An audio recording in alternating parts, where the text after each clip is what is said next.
पढ़ने वाले क्लास 10 के चैप्टर 1 फिजिक्स में प्रकाश का परावर्तन यानी प्रकाश का परावर्तन। तो सबसे पहले पॉइंट पढ़ना है प्रकाश होता क्या है।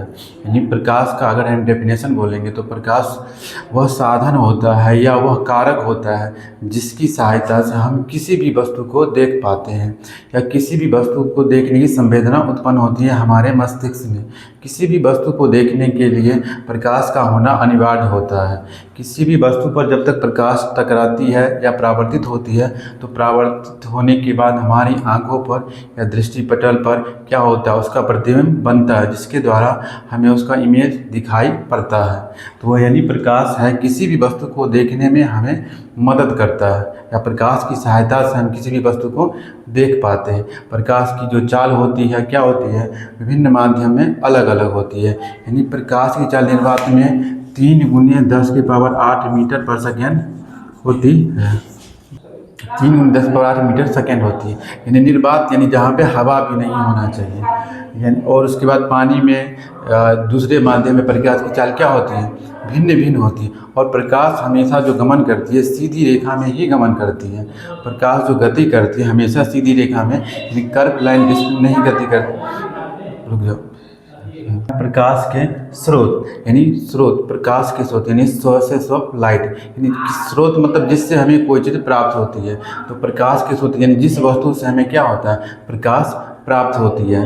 किसी भी वस्तु से जो हमें प्रकाश प्राप्त होती है उसे प्रकाश के हम स्रोत कहते हैं। जैसे सूर्य है, तारा है, ग्रह है, ये हो गया प्राकृतिक मानव निर्मित, जैसे टॉर्च, बॉल, लालटेन, लैंप, ये सब है मानव निर्मित। यानी किसी भी वस्तु से जो प्रकाश उत्सर्जित हो सकती है वो होती है प्रदीप्त वस्तु। और जिस वस्तु से प्रकाश उत्सर्जित नहीं हो सकती उसे हम अप्रदीप्त वस्तु कहते हैं। ये गलत हो गया, प्रदीप्त और अप्रदीप्त वस्तु। उसके बाद पढ़ना है पारदर्शी, अपारदर्शी और पारभासी। पारदर्शी वस्तु उसको बोलते हैं जिस वस्तु से होकर प्रकाश की किरण आर पार हो जाती है। यानी कोई वस्तु है यानी कोई ऑब्जेक्ट है या वस्तु है, इससे जो लाइट है यानी पास कराएंगे तो क्या होता है, इस पार से उस पार अगर हो जाएगी तो उसे हम पारदर्शी कहते हैं।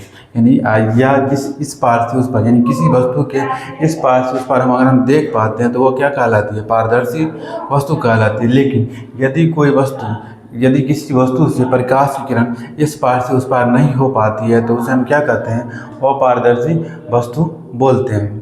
यानी कि प्रकाश किरण इस पार से उस पार नहीं हो पाएगी या इस पार से उस पार हम उस वस्तु को नहीं देख पाएंगे। उसके बाद पढ़ना है पारभासी।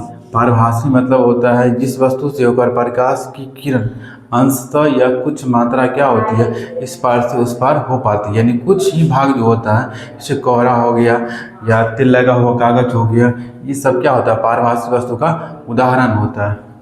अगला पर रुक देना तुम।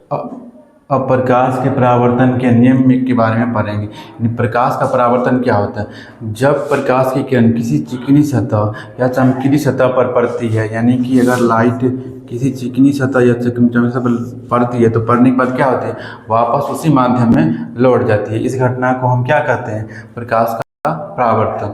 अगर प्रकाश परावर्तित होती है तो उसके मुख्यतः 2 नियम होते हैं। पहला नियम है यानी आपतित किरण और परावर्तित किरण तथा आपतन बिंदु पर जो डाला गया अभिलंब होता है, तीनों एक ही तल में होता है। यानी आपतित किरण जहाँ से प्रकाश की किरण आ रही है और आने के बाद क्या होती है, दूसरी माध्यम में वापस लौट जाती है। परावर्तित किरण और आपतन बिंदु ON जो आपतन बिंदु है, तीनों एक ही तल में है। यानी आपतन बिंदु जो है तीनों एक ही तल में होता है। और दूसरा नियम होता है आपतन कोण जो होता है परावर्तन कोण के बराबर होता है। यानी ये अगर 45 डिग्री का एंगल बनेगा तो ये भी 45 डिग्री का एंगल बनाएगा। प्रकाश के परावर्तन में यानी आपतित किरण, परावर्तित किरण तथा आपतन बिंदु पर डाला गया विलंब तीनों एक ही तल में होता है। और आपतन कोण का जो मान होता है परावर्तन कोण के बराबर होता है।